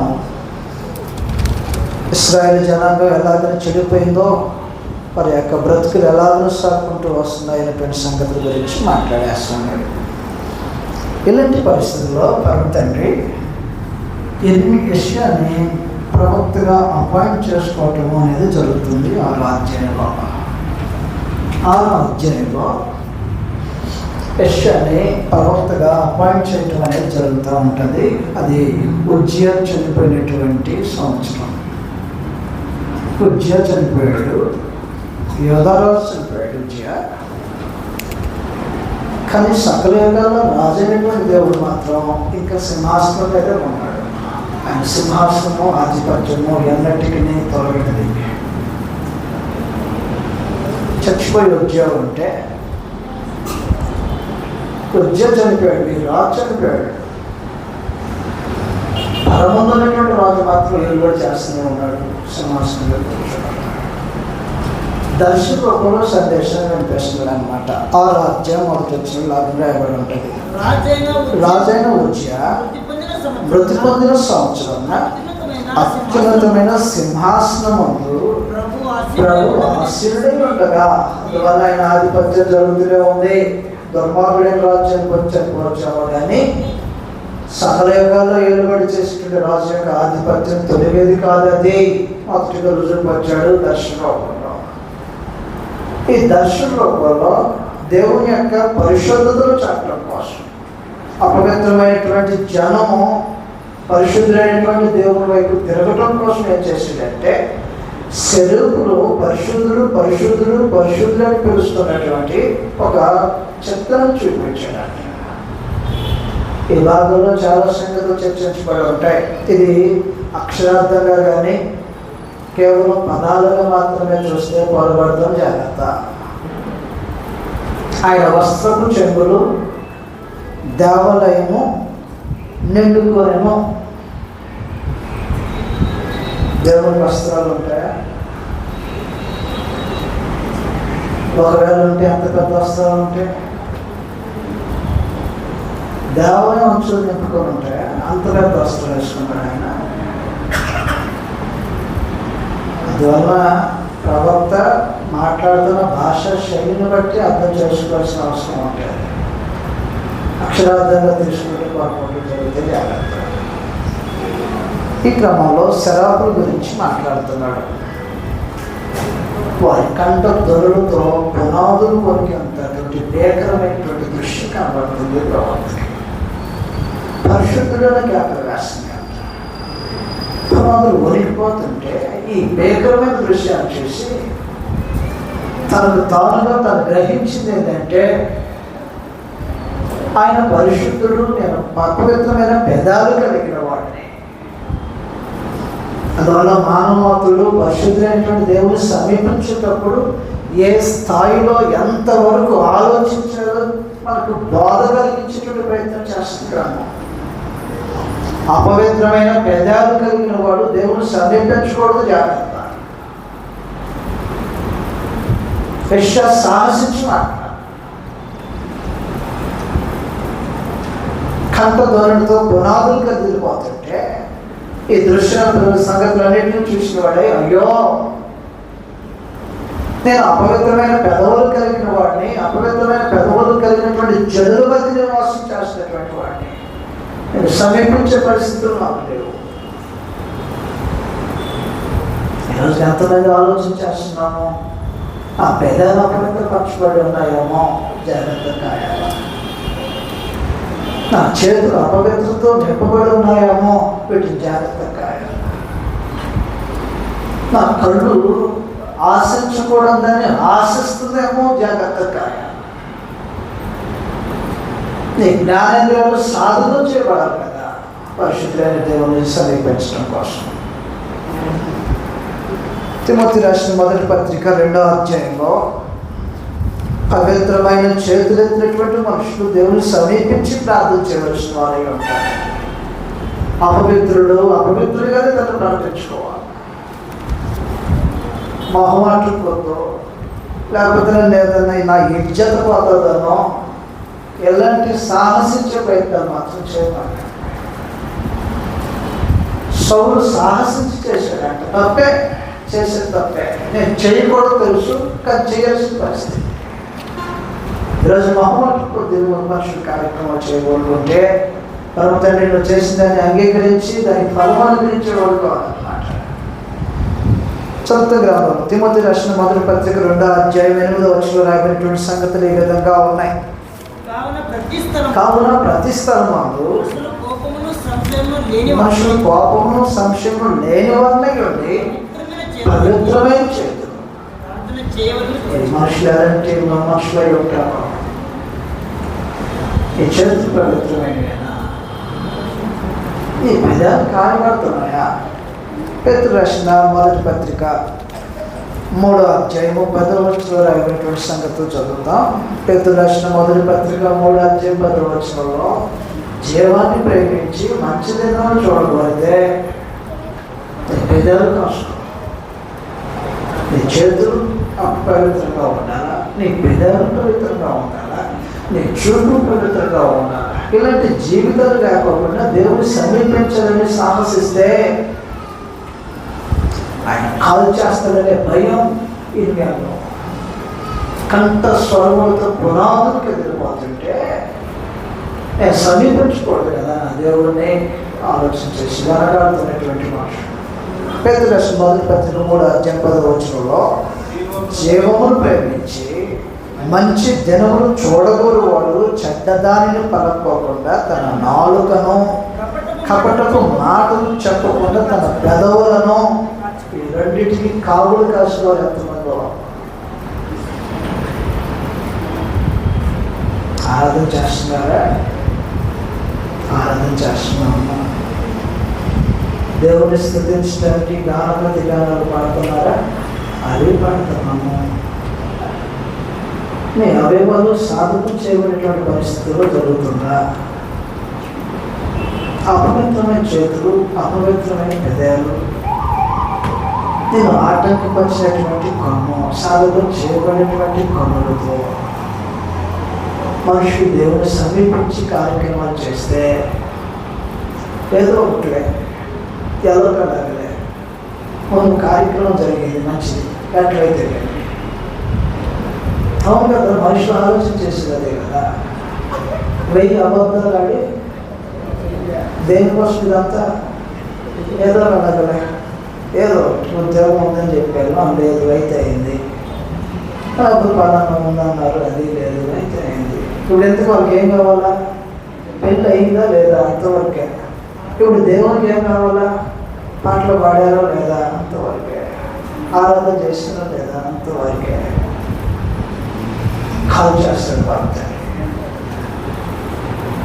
లేవియకాండ 10వ అధ్యాయంలో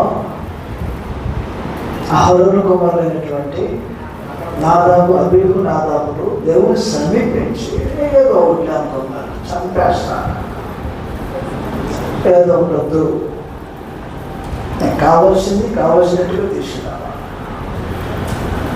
తీసుకురావాల్సిన వాడు లోపల ప్రవేశించాలి. ఎవరింటో వాడు అన్నిటి ఎవరు లోపల ప్రవేశించడానికి పోవాలి.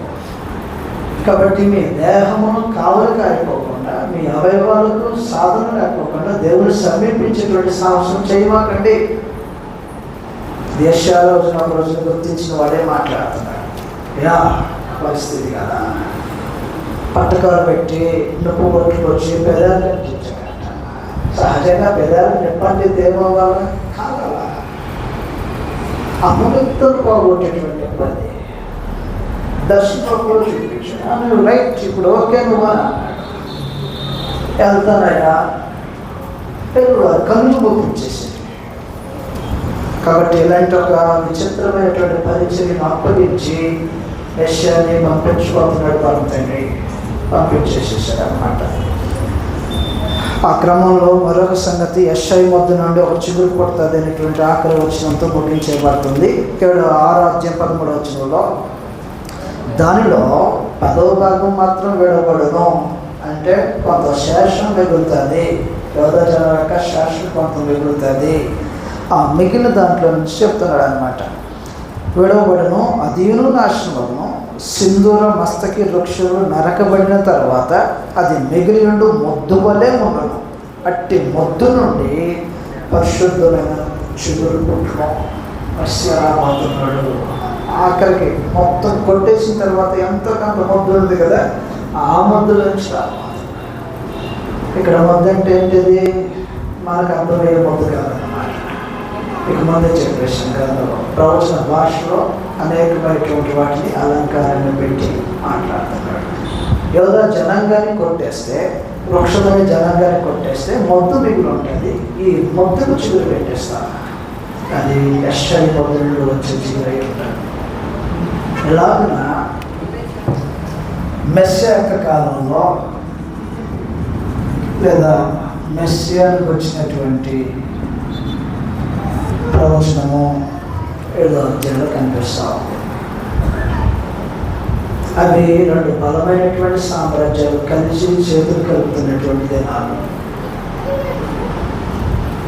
అశ్షూరుని నాశనం చేయాలనేటువంటి ఉద్దేశంతో సిరియనులు, ఇశ్రాయేలీలు ఏకమవుతారు. ఆనాడు బలంగా అందరి మీద దాడి చేస్తూ శక్తివంతమైనటువంటి రాజ్యంగా అశ్షూరు ఉంటే, ఈ అశ్షూరును ఓడించడం కోసం 2 రాజ్యాలు ఏకమవుతున్నాయి. అది ఇశ్రాయేల్ అని చెప్పబడుతున్నటువంటి 10 గోత్రాలు రాజ్యము, అనగా ఉత్తర రాజ్యము. సిరియనులు ఏకమయ్యి ఈ అశ్షూరుని నాశనం చేయడానికి ఆలోచన చేస్తున్నారు. ఆ 2 చేతులు వెళ్దాం అనుకున్నారు, చేతులు కలిపారు. అశ్షూరు వాళ్ళకి ప్రయత్నం చేస్తున్నారు. ఈ క్రమంలో వీరి తల్లి కూడా ఆలోచన చేసుకున్నప్పుడు మన శక్తి చాలదు, యోధాను జత కలుపుకున్నాం.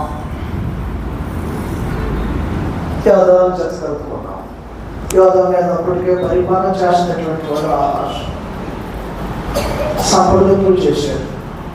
అశ్షూరు మీదకి వెళ్దాం, జత కడదాం. ఈ మనుషులు ఏం చేశాడంటే, నేను అశ్షూరు మీదకి మీతో కలిసి రావడానికి నేను ఇష్టపడట్లేదు, వ్యతిరేకంగా వ్యక్తం చేశాడు. ఈ క్రమంలో ఈ 2 రాజ్యాలు కలిసి, ఇశ్రాయేల్ యొక్క రాజ్యము, సిరియా రాజ్యం కలిసి పన్నాగం పన్ని యోధాను ఏలుబడి చేసినటువంటి ఆహాజును లేపేసేసి మనకు అనుకూలమైనటువంటి ఇంకొకరిని పెట్టుకుందాం, అప్పుడు 3 రాజ్యాలు ఏకమై అటాక్ చేద్దాం. ఈ సమాచారము వినిపించబడిందంట ఆహాజుకి. బాబు ఇప్పుడు దాకా సహాయం కోరారు, మనం మాట్లాడలేదు, ఇప్పుడు నిన్నే లేపేస్తున్నారు, నీ పరిస్థితి ఏంటో చూసుకో అన్నారు. ఎప్పుడైతే తనను లేపేస్తారో, చంపేస్తున్నటువంటి భావనతో తెలపబడిందో, ఈ ఆహాజు రాజు యొక్క హృదయము, రాజు చనిపోతే మా పరిస్థితి ఏంటనేటువంటి జనుల యొక్క హృదయము గాలికి అడవి చెట్టు కదిలినట్టుగా వాళ్ళ హృదయం అటు ఇటు కొట్టబడతా ఉన్నాడు. యెషయా గ్రంథం 7వ అధ్యాయంలో 2వ వచనం నుంచి రాయబడినటువంటి సంగతులు ఈ విధంగా ఉన్నాయి. యెషయా గ్రంథం 7వ అధ్యాయం 2వ వచనంలో, అప్పుడు సిరియనులు ఎఫ్రాయిమును తోడు చేసుకోలేని దావీదు వంశస్థులకు తెలపబడగా గాలికి అడవి చెట్లు కదిలినట్టు వారి హృదయమును, వారి జనుల హృదయమును కదలిపోతారు. గాలికి అడవి చెట్టు ఎలాగో కదిలితే గాలి ఇటువైపు వస్తే అటు పడుతుంది, అటువైపు వస్తే తిరిగి వచ్చి పడుతుంది. కాబట్టి స్థిరమైనటువంటి ఒక ఆలోచనతో అటు ఇటు కొట్టబడుతూ ఉంటే పరమ తండ్రి యెషయాను పంపించాడు. ఏంటి, నా మీదకి వాళ్ళతో యాగమయ్యి ఏం పని, నీ మీద రాబోతున్నారా? అవును, నా మీద రాబోతున్నారు. అవి పొగరాస్తున్నటువంటి కాల్చలే ఆల్రెడీ మండి పొక్కకుతున్నాయి. ఒక్కరికి ఏదో ఇప్పుడు కాల్స్తుంది. దీనికి నేను భరోసా చెప్తే నన్నే పరిస్థితి అన్నట్టుగా ఎదురు చూపించాడు. తండ్రి కొద్దిగా ధైర్యం వచ్చి పనిచేశాడు.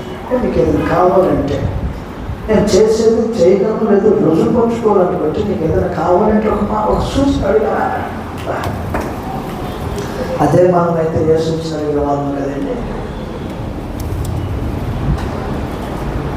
ఆహాజ్ని ప్రభుత్వం పంపించి, నేను ఈ పక్షంగా ఉండగలను లేదో రుజువు పంచుకోవటానికి ఒక అడుగు, అది ఎంత ఎత్తైనా పర్ల, అది ఎంత కిందైనా పర్ల.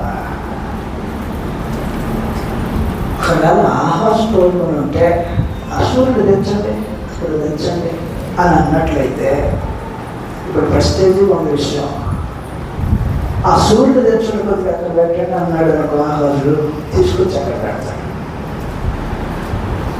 ఆకాశం తిరగబెట్టండి, భూమి ఆకాశం తలకిందులు చేయండి అన్నాడు అనుకోండి, తలకిందులు చేసి చూపెడతాడు. నువ్వు నన్ను నమ్మాలంతే. నమ్మలేనటువంటి హృదయం కలిగినటువంటి వాడికి దేవుడు అనుగ్రహించేటువంటి ఒక మహత్తరమైన అవకాశం.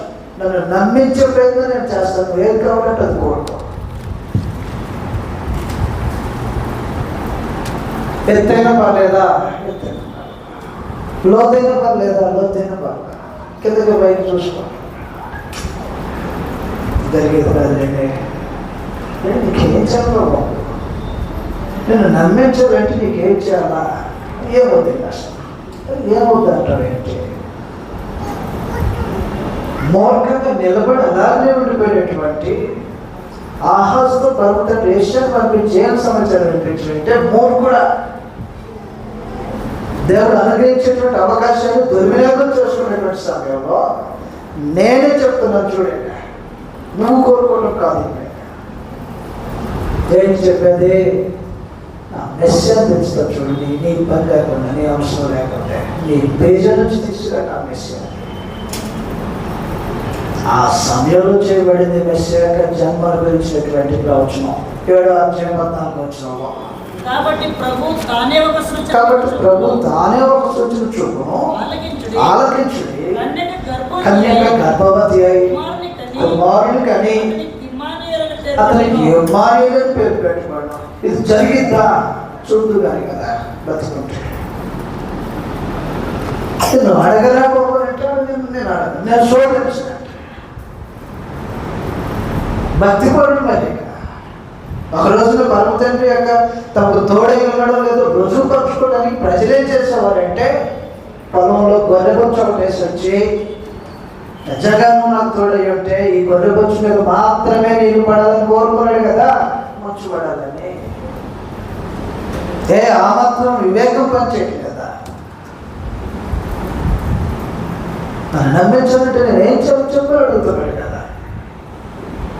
నేను శోధించు పట్టుకోడు కదా, శోధించాడు. నా మెస్సేజ్ ఎలా తెచ్చుతాను తెలుసా? మనుషులకు ఆశ్చర్యం కలిగించాలని తెలుసా? ఆయన వంటి జన్మ ఇంకెవరికి ఉండదు. అలాంటి రూపంలో దిగుతాడు ఆ మెస్సేజ్. నీ గర్భవాసం నుంచి తీసుకురా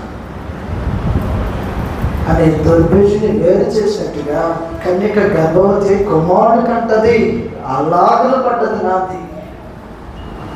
ఒకనాడు ఆదిలో ఎలాగైతే పరిచయం చేశాడో స్త్రీ సంతానం అని, దానికి అనుగుణంగా అడుగులు పడతా ఉన్నాయి మెస్సేజ్ భూమి మీద తీసుకురావడానికి.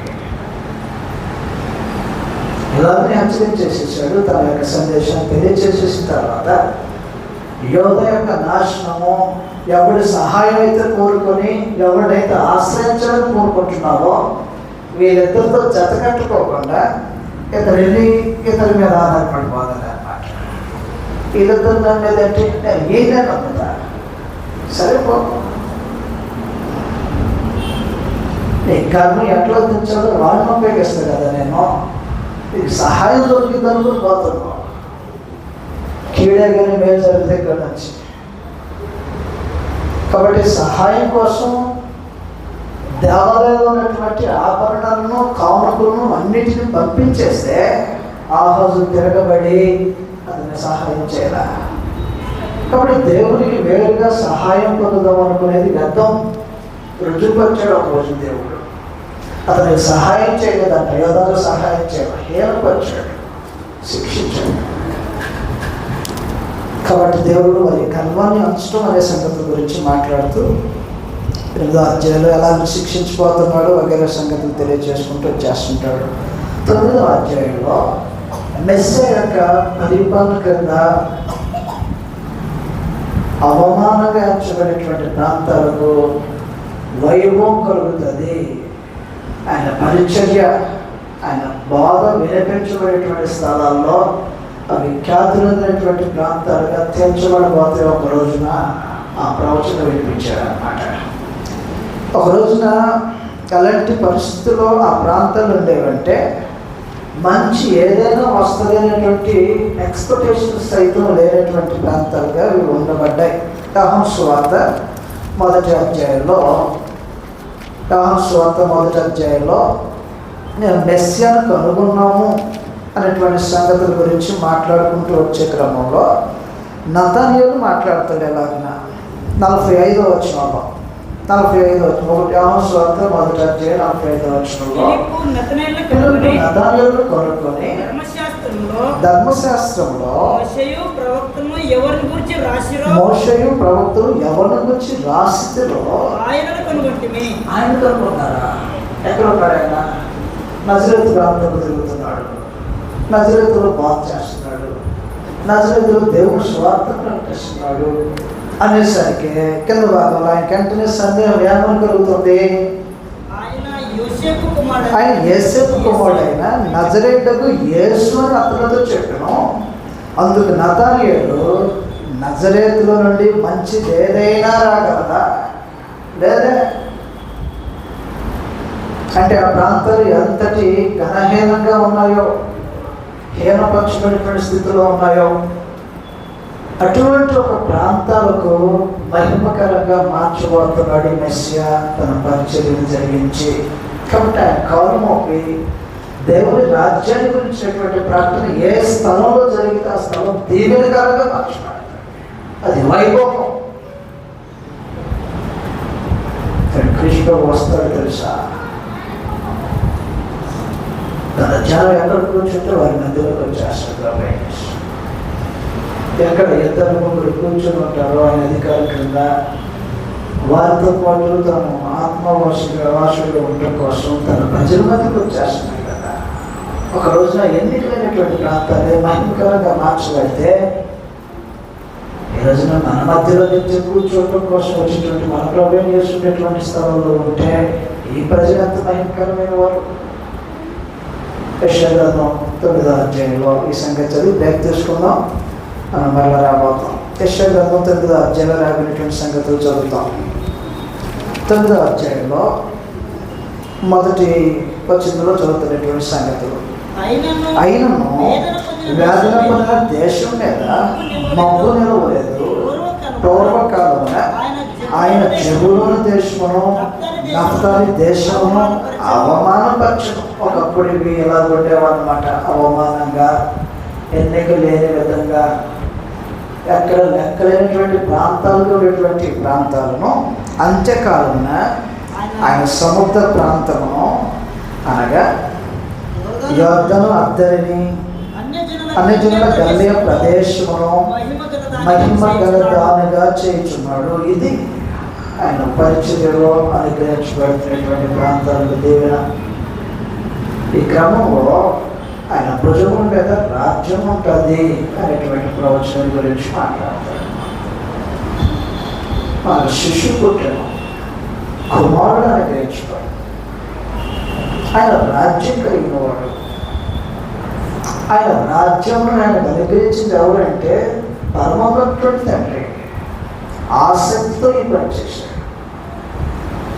కాబట్టి రాజుగా నియమించబడటము, రాజ్యము కలిగి ఉండటము, ఆ రాజ్యములకు ఎన్నటికీ నాశనం లేనటువంటి స్థిరమైనటువంటి రాజ్యంగా చేయటము, ఇది దేవుని వలన కలుగుతుంది భవిష్యత్తులో అనేటువంటి సంగతులతో మాట్లాడించుకోవటం జరుగుతూ ఉంది. మరలా తను అశ్వరుడి మీదకి తన యొక్క ఆలోచన మళ్ళించేస్తాడు ప్రవర్తన పంపించి. కాబట్టి ఈ విషయాన్ని తీసుకెళ్తూ అనేక మార్గాలు తిప్పుతున్నాడు గ్రంథంలో. అయితే మనం మళ్ళీ ప్రయత్నిస్తున్న తర్వాత కలుసుకొని ఆలోచించుకోవాలి.